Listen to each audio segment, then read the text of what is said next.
I think it's recording.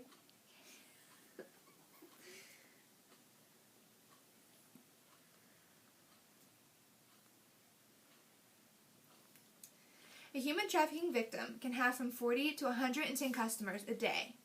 Malnourishment, sleep deprivation, physical and mental abuse becomes a regular routine.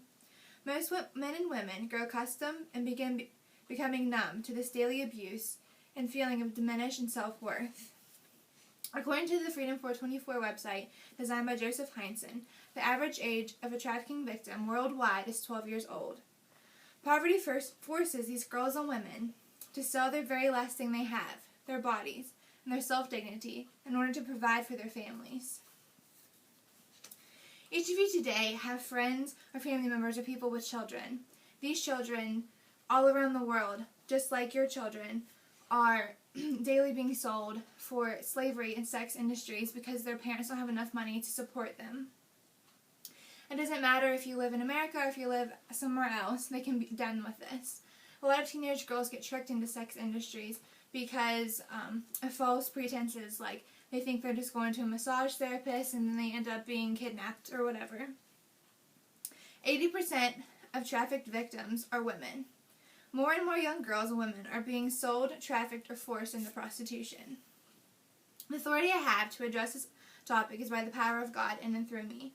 The passion God set in my heart for those that are weak, broken, and used is huge, and the conviction of bringing others aboard to stop human trafficking. Human trafficking affects millions of God's women, men, youth, and children each year.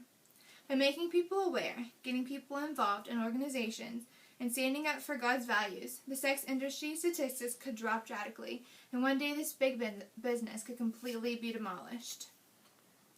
During the speech, I will be presenting facts, statistics, and personal stories from the founders of the organizations fighting against human trafficking. Each organization, whether they realize it or not, is standing up for God's values. Through many different sources, I will prove and convince each of you that human trafficking is not only a sex industry, but big business for pimps and gangs. Second, organizations such as 424 and Polish Project, working hard to assist children, youth, men, and women out of the sex industry into freedom and bringing God's values to his people. Lastly, God can use anyone and everyone to change the world if only you be willing. Now we will be looking at the behind the scenes of human trafficking and how it got started. Human trafficking is not only a sex industry, but big business to many pimps and gangs. According to the FBI website, under human sex trafficking by Rodney Hill and Amanda Walker Rodriguez, various organized types exist in trafficking. Some perpetrators are involved with local street and motorcycle gangs. These are the ones that work in your local cities and actually transport their victims in big 18-wheelers when no one can understand, like no one knows that they're there. Others are members of larger nationwide gangs and criminal organizations. These are the ones that are transported from America to Australia, to Africa, to Thailand, back to America. Human trafficking is the second largest global organized crime today, generating approximately $31.6 billion a year. Specifically, trafficking for sexual exploitation generates $27.8 billion each year, and this is just in America. This is not included in other countries.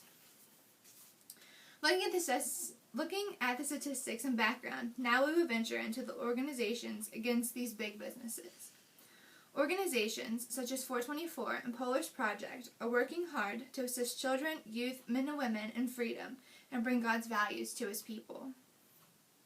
Founded in 2008, Freedom 424 was brought up by Christine Gillette after she went to Bangkok, Thailand, and met beautiful women that had to sell themselves because their parents couldn't afford to support them, so they supported their family by going into prostitution in the sex industry. She was 19 years old, and it was founded in Lynchburg, Virginia. Polaris was founded by Catherine Chon and Derek Ollerman during their senior year at Brown University because of a news article they read in the newspaper saying that sex industry was actually happening in the apartments that they lived in and didn't even know it. And so this organization is mostly online, and people can report by text message, emails, calling of any suspicion with the sex industry organization. These prove God's values through these organizations, whether they're Christian or not, because they're bringing people out of freedom, because Christ came to earth and died for us so we could live free. And because of the sin of other people, these people cannot live free. Another great organization one can get involved in and that has an incredible story because of the founder is A21. It reminds us that God can use literally anyone. God can use anyone and everyone to change the world if only you're willing to be used. Christine Kane was adopted. She lived in Australia and was sexually abused for many, many years by many, many, many men in her family. She came to know Christ in her teen years and was really called to the youth ministry and to girls that had been sexually abused like her. She ended up at Hillsong Church in Sydney, and there she began serving, but the only thing she could really do at that time was clean the youth buildings and clean the toilets in the church. And she always used to laugh and say that she hopes that this was not it that God wanted her to do in ministry. And now she has a ministry called A21, which they go in and take victims out all over the country using the government and the police forces in that country or district. God is calling each one to step out and stand up for his values. Values for sexual purity are found in Galatians 5:19, 1 Corinthians 7:1-5, and Ephesians 5:3-6, where it says that impure sexual activity and the sex should only be done with a man and a woman in a marriage setting. Loving one another and God commanding it according to 1 Thessalonians 3:12, 5:13-14, and John 13:34, and John 15:12-13. In Thessalonians it talks about how we should always be increasing our love for others. And in the John verses it talks about God's commandment to love others as we love ourselves, and because God loved us, we should love others. Another thing is, these are the people that are involved in A21. There's a small girl, like a middle schooler here, and there's old people here, and then there's middle schoolers and teenagers there.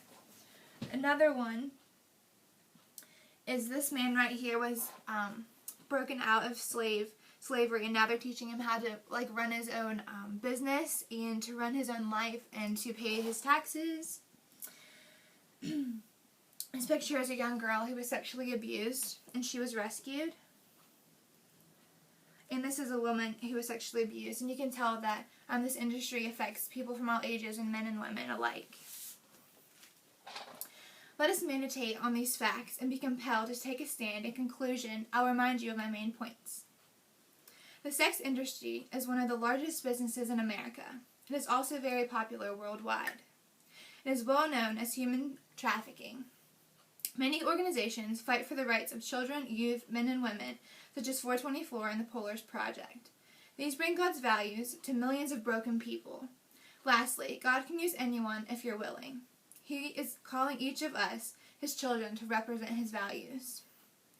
I encourage each of you to take a stand for the beliefs of God, to fight for others' rights, especially when they cannot fight for their own.